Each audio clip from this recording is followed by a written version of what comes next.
Oke teman-teman, jadi yang menjadi fokus kita pada serial ini adalah tentang dasar-dasar dari React.js ya. Nah, sambil belajar dasar-dasar React.js, kita menerapkan dasar-dasar React.js tersebut untuk mengembangkan sebuah aplikasi sederhana yaitu phone contact. Di dua video sebelumnya, kita sudah belajar tentang dasar React.js yaitu state.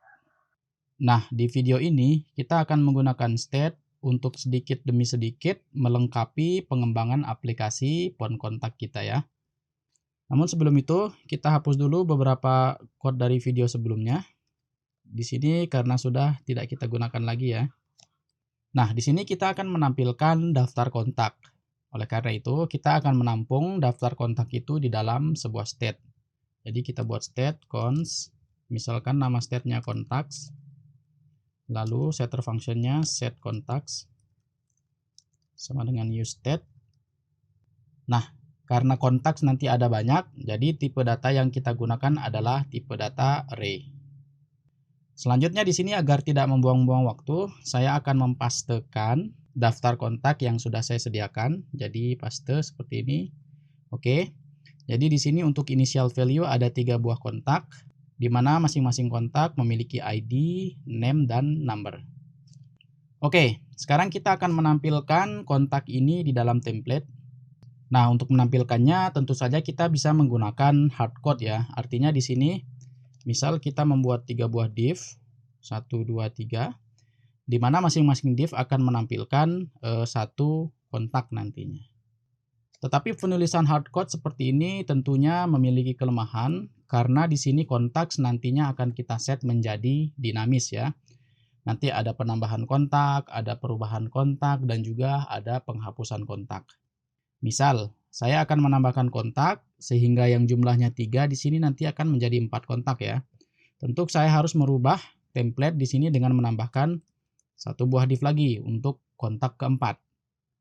Atau saya ingin menghapus kontak yang pertama, tentu saya harus merubah template lagi dengan menghapus div yang paling atas ini ya. Sehingga di sini penggunaan hardcode tentunya tidak efisien. Nah, di sini kita membutuhkan JavaScript untuk bisa menampilkan kontak di dalam sebuah perulangan. Dan metode JavaScript yang akan kita gunakan di sini adalah metode map. Jadi nanti map akan melakukan perulangan di dalam ketiga kontak ini. Lalu di masing-masing perulangan akan menampilkan kontak di dalam template. Nah, untuk lebih jelasnya kita langsung saja code. Jadi di sini kita akan memanggil di dalam dynamic values contacts, lalu metode map dari JavaScript map seperti ini ya. Nah, di dalam map akan ada callback function. Jadi kita buat callback function seperti ini. Dan di dalam function ini nanti kita akan menuliskan template untuk masing-masing kontak. Jadi untuk sekarang kita tuliskan kurung biasa seperti ini dulu. Oke. Jadi map di sini akan melakukan perulangan sejumlah kontak di sini. Lalu di masing-masing kontak map akan mengambil satu kontak ya. Sehingga di sini map harus merepresentasikannya.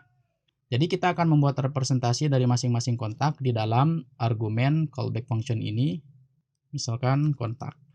Teman-teman bebas menamai apa, di sini saya menamainya dengan kontak. Oke, selanjutnya di dalam callback function kita bisa menuliskan template-nya.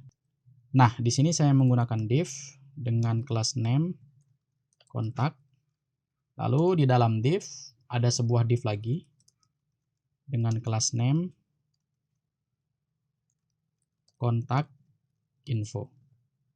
Nah, baru di dalam kontak info ini, pertama kita akan membuat paragraf dengan kelas name, kontak name. Nah, di sini kita akan menampilkan name di setiap kontak ya. Nah, untuk menampilkannya, di sini kita lihat masing-masing kontak direpresentasikan di dalam argumen kontak. Jadi kita akan memanggilnya melalui representasinya ya. Jadi di dalam dynamic value, kita akan memanggil representasinya kontak dan name seperti ini untuk menampilkan nama kontak. Nah, selanjutnya di bawahnya kita akan menampilkan paragraf untuk numbernya. Jadi saya langsung panggil dengan representasinya kontak dot number seperti ini. Kita simpan dulu dan lihat di browser. Oke, sekarang sudah muncul daftar kontak. Nah, di sini kenapa tampilannya langsung seperti ini? Karena saya menggunakan kelas di sini yang sudah saya buatkan style. Nah, stylenya ada pada file index.css di sini. Nah, tadi kita menggunakan kelas name kontak, di sini sudah ada stylenya dan juga ada untuk kontak name. Nah, teman-teman bisa mengcopy and paste style pada index CSS ini. Teman-teman bisa buka di GitHub repository untuk project ini, nanti linknya saya sertakan di deskripsi. Oke, sekarang kita tutup dan kembali ke browser. Kalau kita lihat di bagian konsol, kita akan menemukan error seperti ini. Nah, kenapa ini bisa error? Kalau kita lihat di template-nya, di sini di dalam perulangan map, kita menampilkan satu elemen secara berulang-ulang, ya. Jadi di sini karena kontaknya ada 3, maka di sini kita menampilkan elemen ini 3 kali di dalam template ya.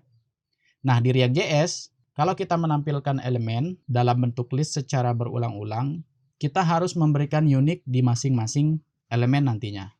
Nah, jadi di sini kita bisa memberikan unique dengan cara memanggil props key yang ada di tag div ini ya. Jadi key, lalu kita bisa menggunakan ID dari masing-masing kontak untuk key-nya. Jadi kita panggil saja di sini kontak.id. Nah, jadi kontak ini representasi dari masing-masing kontak dan ID ini untuk masing-masing ID-nya ya. Sekarang kalau kita simpan dan reload browser, nah sekarang errornya akan hilang. Jadi seperti itu ya. Jadi di sini kita memiliki beberapa kontak yang kita simpan di dalam state kontak. Kemudian kita tampilkan state kontak itu di dalam template menggunakan method map dari JavaScript. Nah, di dalam setiap perulangan kita merepresentasikan setiap kontak di dalam argumen kontak seperti ini. Lalu setelah itu kita menampilkan kontak di dalam template. Nah, karena di sini elemennya kita panggil berkali-kali, maka setiap elemen harus memiliki unique value, yaitu dengan memberikan props key di dalam tag div-nya ya. Nah, di sini ID harus bersifat unik. Jadi kalau kita menggunakan 1 di sini untuk kontak yang kedua, maka nanti ini akan error lagi ya. Karena ID ini kita gunakan sebagai value dari key-nya atau sebagai unique dari masing-masing elemen nantinya. Sehingga di sini setiap ID harus bersifat unik. Oke, kita simpan. Lalu selanjutnya kita akan membuat elemen untuk action dari masing-masing kontak ya. Jadi di sini di bawah div class name info kita akan membuat div lagi dengan class name contact actions. Nah, di sini contact action isinya cuma tombol. Jadi ada 2 tombol. Yang pertama untuk edit. Lalu class name-nya btn primary. Selanjutnya tombol ini saya duplicate untuk tombol kedua yaitu tombol delete dan kelasnya btn danger. Sekarang kalau kita simpan dan lihat, nah kita akan memiliki daftar kontak dan di masing-masing kontak ada action untuk edit dan delete. Nah, action edit dan delete ini nanti akan kita gunakan pada video-video yang selanjutnya.